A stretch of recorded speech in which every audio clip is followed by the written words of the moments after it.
Hello साथियों, welcome to PS study. इस video में हम एक इम्पोर्टेंट टॉपिक पर चर्चा करने वाले हैं। आपको ध्यान से सुनना है और समझना है। ओके, तो स्टार्ट करते हैं। हमारी हेडलाइन है, क्या भारतीय केंद्र शासित प्रदेशों की लोकेशन के पीछे कोई तार्किक आधार है या बस ऐसे ही इन्हें बना दिया गया है। लोकेशन का मतलब इनकी जगह, जैसे लद्दाख को यहाँ बनाया गया, जम्मू कश्मीर को यहाँ, चंडीगढ़ को यहाँ, दिल्ली को यहाँ। 8 केंद्र शासित प्रदेश हैं, तो उनकी लोकेशन जो डिफाइन की है सरकार ने, क्या उसके पीछे कोई तार्किक आधार है या फिर ऐसे ही बना दिया गया है। ओके, सेकंड क्वेश्चन है हमारा, जम्मू कश्मीर व लद्दाख को राज्य से तोड़कर यूटी ही क्यों बनाया गया। जब सरकार को 35A और 370 हटाना था तो सरकार ऐसे ही हटा देती, राज्य का राज्य रहने देती उसे, लेकिन सरकार ने राज्य को भी तोड़ दिया और उसमें से 2 यूटी बना दिए। तो इसका रीजन क्या है। ओके, तो देखेंगे आज इस वीडियो में। यहाँ पर आप भारत का मैप देख सकते हैं। हमारे पास वर्तमान में हमारे देश में 8 यूटी हैं। यूटी का मतलब यूनियन टेरिटरी, जिसे हिंदी में केंद्र शासित प्रदेश कहते हैं। ओके, अब देख सकते हैं यहाँ पर पहला है लद्दाख, सबसे ऊपर। ठीक है, अरेंजमेंट से हम लगाएंगे, अरेंज से ऊपर से नीचे, यानी कि उत्तर से दक्षिण के क्रम में। ओके, तो यहाँ पर लद्दाख देख सकते हैं, फिर जम्मू कश्मीर देख सकते हैं, फिर चंडीगढ़ देख सकते हैं, दिल्ली देख सकते हैं, दादर नगर हवेली एंड दमन द्वीप देख सकते हैं। यहाँ पर पहले दमन द्वीप और दादर नगर हवेली अलग अलग यूटी हुआ करते थे, लेकिन 2020 में इन दोनों को मिलाकर के एक ही कर दिया गया। ओके, 5वां आप यहाँ पर देख सकते हैं। छठा आप पुदुचेरी को देख सकते हैं। पुदुचेरी एक ऐसा इकलौता केंद्र शासित प्रदेश है जो कि 3 राज्यों में फैला हुआ है। 4 प्लेसों पर फैला हुआ है और 3 राज्यों में फैला हुआ है। पहला है केरल, दूसरा है तमिलनाडु, तीसरा है आंध्र प्रदेश। ओके, पुदुचेरी का जो माहे वाला क्षेत्र है वो केरल में आता है, कराईकल वाला क्षेत्र और पुदुचेरी वाला क्षेत्र तमिलनाडु में आता है, और यनम वाला क्षेत्र ये आंध्र प्रदेश में आता है। ओके, इतना क्लियर हो गया आप सभी को।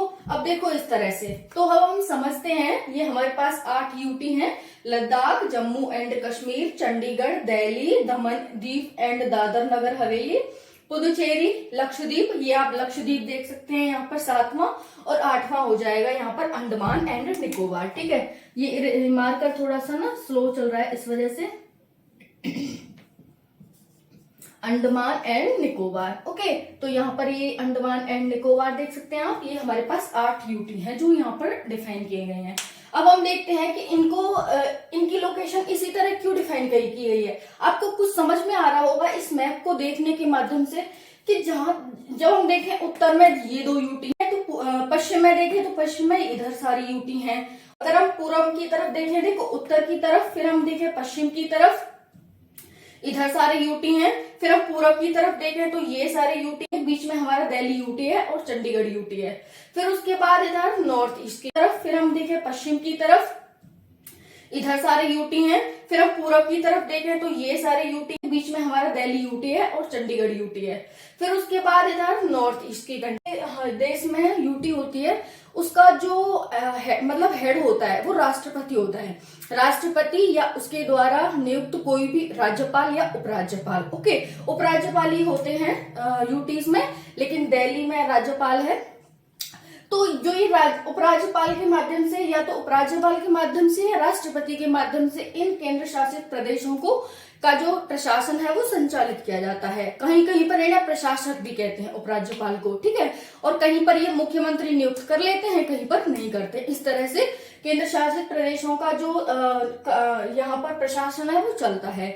मतलब जैसे हम देखें ना, केंद्र शासित प्रदेश को कौन हैंडल करता है, राष्ट्रपति। ठीक है, या तो राष्ट्रपति खुद कर सकता है, या वो अपने अधीन किसी भी राज्यपाल या उपराज्यपाल या प्रशासक के माध्यम से करा सकता है। ओके, तो जिस तरह से आप दिल्ली में राज्यपाल को देखते हैं, उपराज्यपाल को देखते हैं, वैसे ही क्या है यहाँ पर लद्दाख में उपराज्यपाल, जम्मू कश्मीर में, दादर नगर हवेली में, पुदुचेरी में, लक्षद्वीप में, इनको सभी को राष्ट्रपति द्वारा हैंडल किया जाता है। अब इसके पीछे आधार क्या है कि इन्हें राष्ट्रपति हैंडल करेगा, क्यों ना इन्हें चुनी हुई सरकार हैंडल करे। तो इसके पीछे कारण है कि देखो यहाँ पर, जब यहाँ पर चीन है, यहाँ पर पाकिस्तान है। ओके, नीचे से भी कभी कभी श्रीलंका है, वो चीन के अधीन आकर के, चीन की बातों में आकर के गलत गतिविधियां करने लगता है। ठीक है, फिर इधर हमारे जो आसियान कंट्रीज हैं वो हैं। ओके, तो सरकार कहती है कि हमने इन्हें इस तरह से डिफाइन किया है कि ये सारे जो केंद्र की सरकार होगी ना उसके कंट्रोल में रहे, ना तो ये कल को ये कहने लगे कि भाई हम तो अलग हो रहे हैं। दूसरी बात, अगर कोई भी अटैक होता है, इन पर कोई भी आक्रमण होता है तो तुरंत केंद्र सरकार को खबर जाए, क्योंकि केंद्र सरकार द्वारा नियुक्त यहाँ पर उपराज्यपाल होगा, वो तुरंत किसको, राष्ट्रपति को खबर करेगा। अगर मान लो यहाँ पर मुख्यमंत्री होता, राज्य होते ही मुख्यमंत्री होता, तो मुख्यमंत्री अपनी अलग उसी में चल रहा है कि भाई हम तो अलग होना चाहते हैं, हम नहीं बता रहे राष्ट्रपति को, क्योंकि वहां पर अपोजिट सरकार है। मान लो कांग्रेस बीजेपी है कोई, अगर यहाँ पर ये राज्य होता, यहाँ पर कांग्रेस की सरकार होती, केंद्र में बीजेपी की सरकार होती, और मान लो जैसे हरि सिंह के टाइम पर अटैक हुआ था, वैसे ही कभी भगवान ना करे कभी नहीं होगा वैसे भारत पर इस तरह का कोई भी कार्य, बट सपोज दैट ऐसा हो जाए तो क्या होगा, वो न बताए कि भाई हम क्यों बताएं, कोई वो है जो हम उसे बताएं, केंद्र सरकार को बताएं, हम नहीं बता रहे केंद्र सरकार को, तो जब तक तो अपना दुश्मन है वो अपना काम कर चुका होगा। इसी तरह से इसी आधार पर यहाँ पर देख सकते हैं नॉर्थ ईस्ट में जो भी संगठन बना रखे हैं ना, वो सब केंद्र सरकार के अधीन ही रहते हैं। असम राइफल्स देख सकते हैं आप, केंद्र सरकार के अधीन ही है वो, ठीक है। और नागा जो भी जनजातियों की जो भी हैंडल करता है वो केंद्र सरकार ही करती है। देखो यहाँ पर ये नॉर्थ ईस्ट कंट्रीज हो गई, इनको केंद्र सरकार हैंडल करती है, यहाँ पर ये हो गया, यहाँ पर ये हो गया और यहाँ पर ये हो गया। तो एक तरह से देखें तो पूरे मतलब चारों तरफ से भारत को केंद्र सरकार ने घेर रखा है कि अगर भारत पर किसी भी साइड से आक्रमण होता है तो सबसे पहले केंद्र सरकार को खबर जाए और वो उससे बचने के और उसके तमाम इंतजाम कर सके। ओके, तो यही इसके पीछे तार्किक आधार है और यही कारण था कि जम्मू कश्मीर और लद्दाख को राज्य से तोड़कर यूटी बनाया गया था, क्योंकि ये पहले राज्य थे। ठीक है, जिस तरह से आपने देखा होगा हरि सिंह के टाइम पर, जबकि तो एक स्वतंत्र ही वो थे, ठीक है, लेकिन फिर क्या हुआ, अलग हुए, और इस तरह से आप देख सकते हैं। तो वीडियो कैसी लगी कमेंट सेक्शन में जरूर बताना। जय हिंद, जय भारत, वंदे मातरम।